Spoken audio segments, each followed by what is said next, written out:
Hello my dear friends, this is Akanksha Singh. Welcome you on YouTube channel Way to JRF. आज हम करने वाले हैं mock test series number 21। उसके पहले 20 वीडियोस आ चुकी हैं, वो अभी तक आपने नहीं देखी है तो ज़रूर देखिएगा। उसका पूरा प्लेलिस्ट है अलग से मॉक टेस्ट सीरीज़ का, उसका लिंक डिस्क्रिप्शन में दिया है, वहाँ से आप पूरा प्लेलिस्ट चेक कर सकते हैं। Now let's start the video. A protein present in the blood cells means जो प्रोटीन जो ब्लड सेल्स में प्रेजेंट होती है उसको क्या कहते हैं? एक टाइप की प्रोटीन है जो ब्लड सेल में प्रेजेंट होती है। Options are RH factor, pH factor, AA factor and none. The correct answer is RH factor. RH factor is a type of protein जिसको रेसस फैक्टर भी बोलते हैं। ये जेनेटिकली फ्रॉम पेरेंट्स से बच्चों में ट्रांसफ़र होती है, ऑफ स्प्रिंग्स में पेरेंट्स से जेनेटिकली बच्चों में ट्रांसफ़र होती है। ये एक टाइप की प्रोटीन है जिसको बोलते हैं RH फैक्टर, जो ब्लड सेल्स में प्रेजेंट होती है। ये जेनेटिक प्रोटीन होती है जो पेरेंट्स से बच्चों में आगे ट्रांसफ़र होती है। Next question is organ that separate the movers blood stream from the embryo. जो बच्चे को एम्ब्रियो से सेपरेट करता है वो ऑर्गन, उसको क्या बोलते हैं? Placenta, uterus, ovum, umbilical cord. तो जो करेक्ट आंसर है वो है अम्बिलिकल कॉर्ड। अम्बिलिकल कॉर्ड जो है वो जो न्यूबॉर्न बेबी होता है, जो भी बेबी होता है उसको एम्ब्रियो से अलग करता है, उसको बोलते हैं अम्बिलिकल कॉर्ड।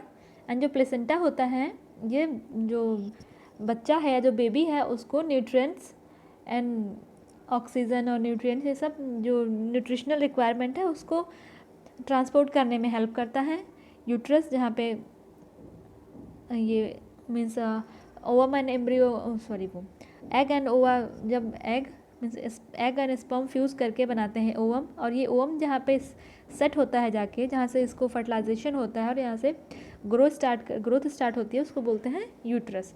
तो जो ऑर्गन एम्ब्रियो को मूवर्स बॉडी को सेपरेट करता है उसको बोलते हैं umbilical cord. Next question is a process by which minerals and other substances are added to the cartilage and make bone harder. Bones जो होती है ये टिश्यूज़ से बने होते हैं।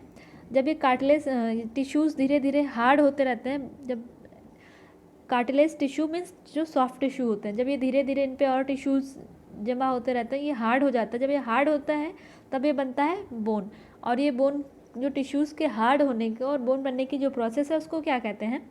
तो उसको कहते हैं ऑसिफिकेशन। ऑसिफिकेशन में जो टिश्यूज हैं, ये जब बहुत सारे सॉफ्ट टिश्यू जब धीरे धीरे हार्ड बनने लगते हैं, हार्ड बन जाते हैं, तब वो बोन के फॉर्म में चेंज हो जाते हैं। इसको इस प्रोसेस को बोलते हैं ऑसिफिकेशन। क्लासिफिकेशन मीन्स वर्गीकरण करना, जैसे फूड ग्रुप्स को क्लासीफाई करते हैं कि food group fruits and vegetable, fats, pulses, ये सब। क्रोमैटिन एक जेनेटिक प्रोटीन है जो क्रोमोसोम्स में प्रेजेंट होती है, ये होता है chromatin. Next question is a test where high frequency sound waves are beamed at the uterus.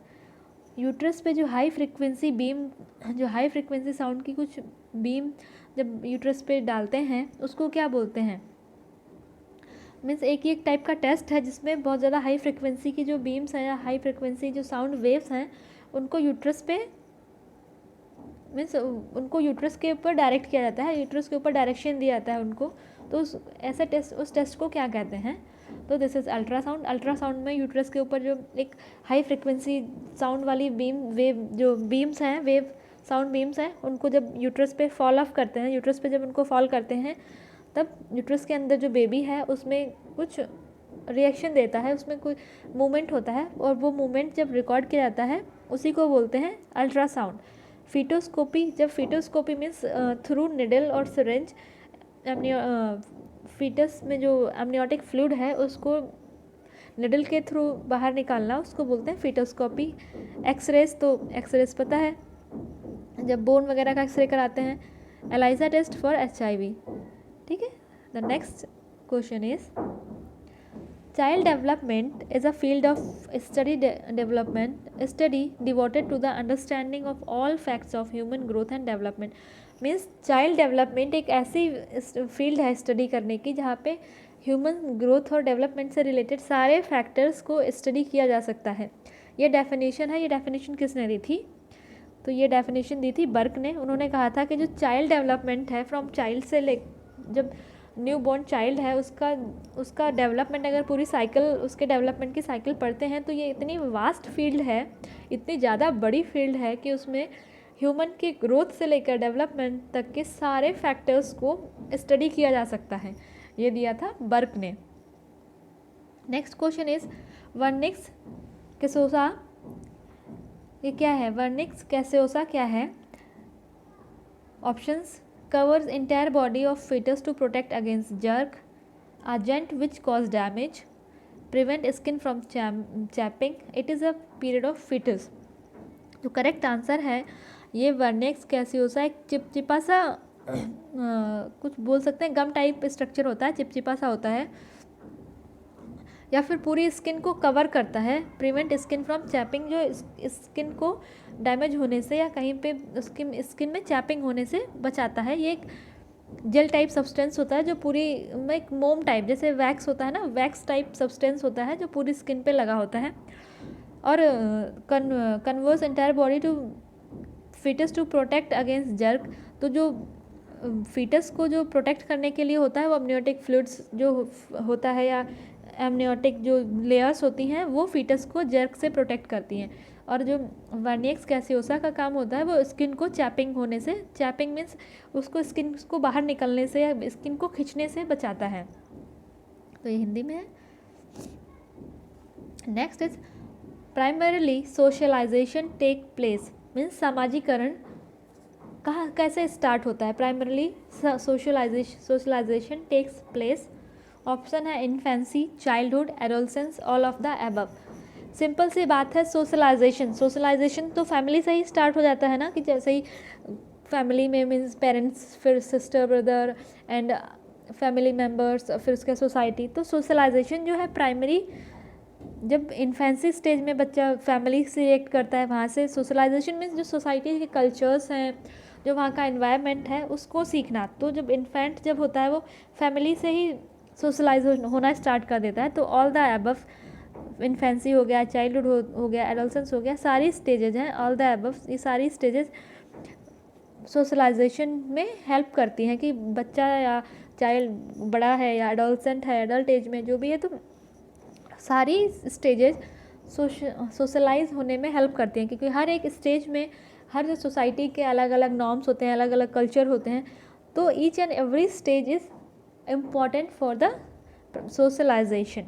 तो all the above is the correct answer.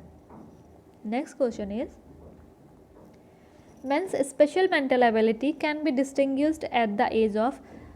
Main की जो स्पेशल मेंटल एबिलिटीज़ लाइक कुछ something different like reasoning, conversing, seriation, बहुत सारी mental abilities होती हैं जो एक स्पेसिफिक एज पे डिस्टिंग्विश होती हैं। कि तो वो एज है 11 and means at the age of 11 all the जितनी भी मेंटल एबिलिटीज़ हैं वो अपीयर होना स्टार्ट हो जाती हैं। कि पर्सन वहाँ से जो मेंटल एबिलिटीज़ हैं उनको आइडेंटिफाई कर सकता है कि क्या स्पेशल मेंटल एबिलिटीज़ पर्सन में कौन सी स्पेशल मेंटल एबिलिटीज़ प्रेजेंट हैं।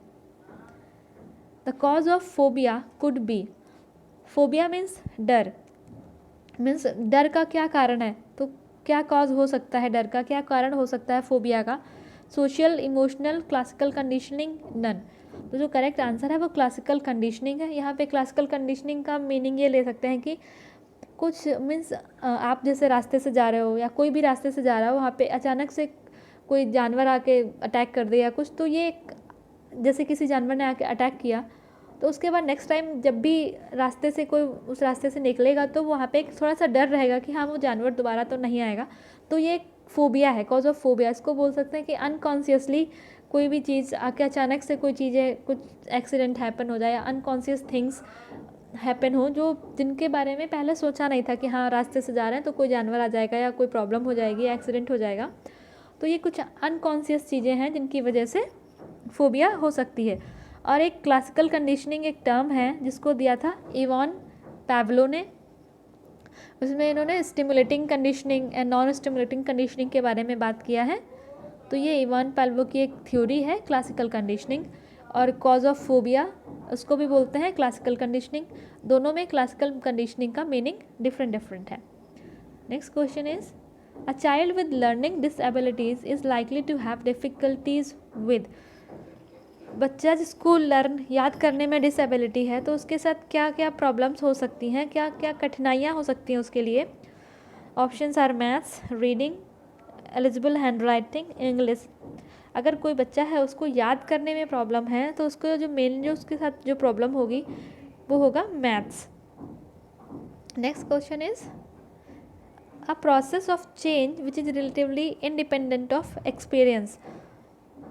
ऐसे मीन्स कोई प्रोसेस जो चेंज का कोई चेंजमेंट हो रहा है जो रिलेटिवली डिपेंड करता है, जो मतलब एक्सपीरियंस पे डिपेंड नहीं करता है। वो प्रोसेस मीन्स हो रही है तो होगी ही, उसमें एक्सपीरियंस है या नहीं है उसका कोई इफेक्ट नहीं पड़ता है। एक्सपीरियंस से नॉर्मली उसका कोई रिलेशन नहीं होता है।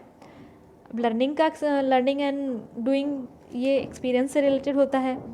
एंड जो करेक्ट आंसर है वो है मैच्योरिटी। मैच्योरिटी का एक्सपीरियंस से कोई डायरेक्ट रिलेशन नहीं होता है। The next question is a process by which the newborn child is molded into culture and hence become an acceptable person in the society। देखो यहाँ पे बात किया है कल्चर और सोसाइटी के बारे में। मीन्स जो न्यूबॉर्न बेबी है उसको जो सोसाइटी के कल्चर हैं वो सिखाए जाते हैं जिससे वो सोसाइटी में एक एज अ एक्सेप्टेबल पर्सन उसको मीन्स अगर जो न्यूबॉर्न बेबी है उसको सोसाइटी के कल्चर सिखाए जाएंगे जिससे उसको सोसाइटी एक्सेप्ट कर ले और वो चाइल्ड जो है वो सोसाइटी के साथ एक प्रॉपर रिलेशनशिप या प्रॉपर इस्टेब्लिश हो सके, उस सोसाइटी के साथ फैमिलियर हो सके। अब यहाँ पे सोसाइटी है और कल्चर है मीन्स सोशलाइजेशन, तो करेक्ट आंसर हो जाएगा सोशलाइजेशन। बहुत कई बार ऐसा होता है कि आपको जो आंसर है उसका हिंट क्वेश्चन में ही मिल जाता है, तो क्वेश्चन को ध्यान से पढ़ना बहुत ज़रूरी है। एंड फ्रेंड्स, अगर वीडियो अच्छा लग रहा हो तो लाइक कमेंट करके ज़रूर जाइएगा और प्लीज़ शेयर ज़रूर कर दीजिएगा। The next question is According to Jean Piaget, the cognitive development has following stages। Jean पियाजे ने थ्योरी दी थी कॉग्निटिव डेवलपमेंट, उसमें 4 स्टेजेस थी। तो कौन कौन सी स्टेजेस थी? एक तो हो गया सेंसरी मोटर स्टेज थी, ठीक है, एक सेंसरी मोटर थी, दूसरी थी प्री ऑपरेशनल, तीसरी थी कंक्रीट ऑपरेशनल, फोर्थ थी फॉर्मल ऑपरेशनल। तो 4 स्टेजेस थी और ये कोई स्टेज नहीं थी। तो अकॉर्डिंग टू जीन पियाजे the cognitive development has following stages: sensory motor stage, pre operational stage, concrete operational and formal operational stage. ये जीन पियाजे ने जो कॉग्निटिव डेवलपमेंट थ्योरी दी थी उसमें 4 स्टेजेस हैं। Next is psycho analytical theory was proposed by. जो psycho analytical theory है वो किसने दिया था? तो psycho analytical theory given by Freud. Freud ने साइको एनालिटिकल थ्योरी दी थी। इसमें बात की थी id, ego and super ego के बारे में। तो ये साइको एनालिटिकल थ्योरी थी फ्रूड की। Next is the time when sexual maturity is reached. कौन सी स्टेज है जिसमें सेक्सुअल मैच्योरिटी के लिए, यहाँ पे ऐसी स्टेज जिस पे सेक्सुअल जो मैच्योरिटी है वो फुल्ली डेवलप हो जाती है, या कि हम कह सकते हैं कि स्टेज है जिस पे पर्सन जो है पूरी तरह से मैच्योर होता है, उसको बोलते हैं puberty stage. Next question is cephalocaudal principle test the development from. जो 2 डेवलपमेंटल लॉज थे, एक तो सेफेलोकॉर्डियल, दूसरा था प्रॉक्सिमोडिस्टल। और जो सेफेलोकॉर्डियल प्रिंसिपल है वो बताता है development from top to bottom, means head to toe. Top means head, bottom means toe. जो हेड से टो की तरफ डेवलपमेंट के बारे में बताता है उसको बोलते हैं सेफेलोकॉर्डियल। नेक्स्ट है प्रॉक्सिमोडिस्टल। तो प्रॉक्सिमोडिस्टल जो है वो बताता है development from inner to outward, means from peripheral to exterior. और जो सेफेलोकॉर्डियल डेवलपमेंट है ये बताता है टॉप टू बॉटम का डेवलपमेंट, ये from head to toe development. Cephalocaudal and proximodistal ये 2 डेवलपमेंटल लॉस हैं। The sense of taste is very weak at birth. यहाँ पे बात की गई कि एट बर्थ के टाइम जो टेस्ट का सेंस है ये डेवलप होता है कि नहीं होता है, या यहाँ पे बोला है कि बहुत वीक होता है, तो ये गलत है। At the time of birth जो बच्चा होता है उसमें जो स्वीट टेस्ट वाले स्वीट ये टेस्ट जो है स्वीट टेस्ट को आइडेंटिफाई करने के जो सेंस होते हैं वो प्रॉपरली फुल्ली डेवलप होते हैं, क्योंकि मिल्क में carbohydrate and lactose sugar present होता है जो बच्चे को फीलिंग देते हैं कि जो मिल्क है वो स्वीट है कैसा है। तो जो मीन्स इसका मीन्स ये क्लियर है कि जब बच्चे at the time of birth बच्चों में जो स्वीट टेस्ट वाले जो सेंस होते हैं वो प्रॉपरली डेवलप होते हैं, और ये उसके बाद सॉल्टी एंड श्योर ये सब जो सेंस हैं टेस्ट सेंस ये धीरे धीरे बाद में डेवलप होते रहते हैं। The next question is the third part of personality development. जो फ्रूड की साइको एनालिटिकल थ्योरी थी वो बात करती है पर्सनालिटी डेवलपमेंट के बारे में। हमने अभी लास्ट में भी पढ़ा ना, जो फ्रूड की साइको एनालिटिकल थ्योरी थी वो बात करती है पर्सनालिटी डेवलपमेंट के बारे में।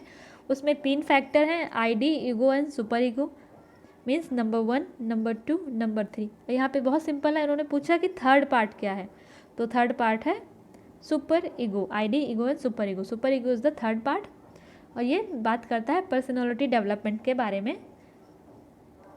नेक्स्ट क्वेश्चन इज प्रॉब्लम में stem for a child with learning disability because of his inability to. कुछ बच्चे होते हैं जो मीन्स उनकी कुछ अपनी ही डिसेबिलिटीज़ होती हैं जिसकी वजह से वो चीज़ें सीख नहीं पाते हैं। तो उसमें एक क्या प्रॉब्लम है, एक और प्रॉब्लम है, वो क्या हो सकती है? Answer is organize time. Means बहुत कई बार ऐसा होता है कि बच्चे जब टाइम को ऑर्गेनाइज नहीं कर पाते हैं तो उनको बहुत सारी प्रॉब्लम फेस करनी पड़ती हैं, जिससे उनकी जो सीखने की जो कैपेसिटी है या जो सीखने की एबिलिटी है वो उसके अकॉर्डिंग प्रॉपर बेटर जितना उनको परफॉर्म करना है, जितना बेस्ट उनको आउटपुट देना है, तो वो उतना बेस्ट आउटपुट नहीं मिल पाता है। उसका एक रीज़न यह है कि ऑर्गेनाइज टाइम, क्योंकि वो प्रॉपर टाइम ऑर्गेनाइज नहीं कर पाते हैं। इसलिए some behavioural abnormalities that seems to indicate problem children are। कुछ बिहेवियर प्रॉब्लम या बिहेवियर abnormalities हैं या बिहेवियर में कुछ जो बिहेवियर है उसमें कुछ समानताएं नहीं हैं, वो बच्चों की मीन्स ऐसी कौन सी किस प्रॉब्लम की तरफ वो इंडिकेट करती है कि चाइल्ड में प्रॉब्लम है या कुछ बिहेवियरल एबनॉर्मलिटीज़। ठीक है, बिहेवियर एबनॉर्मलिटी के बारे में बात किया है, जो फोकस करती है, इंडिकेट करती है कि चाइल्ड में कुछ प्रॉब्लम है। दैट इज़ स्टीलिंग मीन्स चोरी करना एक बिहेवियर एबनॉर्मलिटी है जो इंडिकेट करती है कि चाइल्ड में बच्चे को मीन्स कुछ प्रॉब्लम है। अब उसको कुछ प्रॉब्लम है तभी तो वो चोरी कर रहा है, अगर उसको कोई प्रॉब्लम नहीं है तो वो चोरी नहीं करेगा। तो स्टीलिंग जो है, चोरी करना, एक बिहेवियर एबनॉर्मेलिटी है। ये देखो आंसर्स हैं सारे, जितने भी क्वेश्चन हमने ऊपर किए 20 क्वेश्चंस के सारे आंसर्स भी हैं। एंड अगर वीडियो आपको अच्छी लगी हो तो लाइक, कमेंट, शेयर ज़रूर करिएगा। Thank you. यह है मेरा फेसबुक पेज, आप मुझे यहाँ से कांटेक्ट कर सकते हैं, way to JRF with Akanksha Singh. And YouTube channel है वे टू JRF, तो चैनल को सब्सक्राइब जरूर कर लीजिएगा। अगर आप चैनल पे पहली बार हैं या अभी तक आपने चैनल सब्सक्राइब नहीं किया है तो प्लीज़ चैनल को सब्सक्राइब जरूर कर दीजिएगा। एंड टेलीग्राम का लिंक डिस्क्रिप्शन में दिया है, वहाँ से आप टेलीग्राम चैनल सब्सक्राइब कर लीजिए। आपको सारे PDF और बहुत सारे क्विजेज़ आपको वहाँ पे मिलेंगे टेलीग्राम चैनल पे। एंड वीडियो अगर अच्छी लगी हो तो लाइक, कमेंट एंड शेयर जरूर करिएगा। चैनल को सब्सक्राइब करिए, वीडियो को शेयर कर दीजिएगा। मिलते हैं जल्दी ही नेक्स्ट वीडियो में, जब तक के लिए wish you all the very best, good luck, bye bye.